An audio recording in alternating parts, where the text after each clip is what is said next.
All right, let's continue on to question number 6. So question number 6 asks us for the total surface area of the square pyramid whose net is shown. Okay, so total surface area is going to be all of the edges, all of the faces, added together. Okay, and I know it's a square pyramid. So even though my camera here makes it look rectangular, on your document it should look more square. This is 16 by 16, because it's a square. So the area of a square, if I look at my star reference sheet, it'll actually tell me the area of a rectangle. A square is a rectangle. So base times height. Okay, so if I do my base is equal to base times height, right? That would be 16 times 16, which gives me 256 square inches. Okay. Now you'll notice that's answer choice A, which is a trap, because this is the total surface area. I just did the square in the middle. Now I got to do these triangle parts. Okay. So we'll call those my lateral. Okay, my lateral surface area. Well, there's 4 sides; they're all the same. So whatever it is, it'll be 4 of them.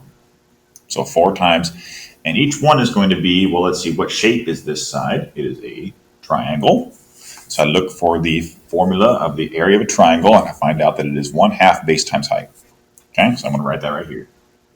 1/2 base of the triangle times height of the triangle. Well, let's see here. Let's plug in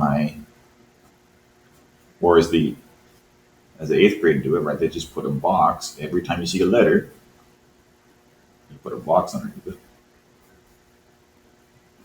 And then we got to fill in our boxes, right?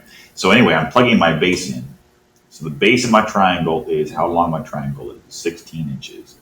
My height of my triangle is sticking straight up from the base. It's 10 inches. If I do this, let's see, we can multiply any order I want. We'll go ahead and just do it straight across. Half of 16 is 8. 8 times 10 is 80. And 80 times 4 is 320. Okay? So now if I add my 320 along with my 256 from the base, I should get my total surface area, which is 576 square inches. Okay. All right. I got a sneeze coming up. Hopefully I can get through this next one without sneezing on you, but here we go. We got a gridded response, which asks us, what is the lateral area in square meters of the prism? So you have to know a few things. You have to know what the lateral area means. Again, this is the sides. That's what lateral means. You throw a lateral through a football, you're throwing to the side. All right. We also have to know what the sides are here. Now remember, in 7th grade shapes, there's always more sides than there are bases. I see 3 rectangles and 2 triangles. There's more sides, so the rectangles are my sides, the triangles are my bases, and this is a triangular prism. Okay. So I want to add this one, and this one.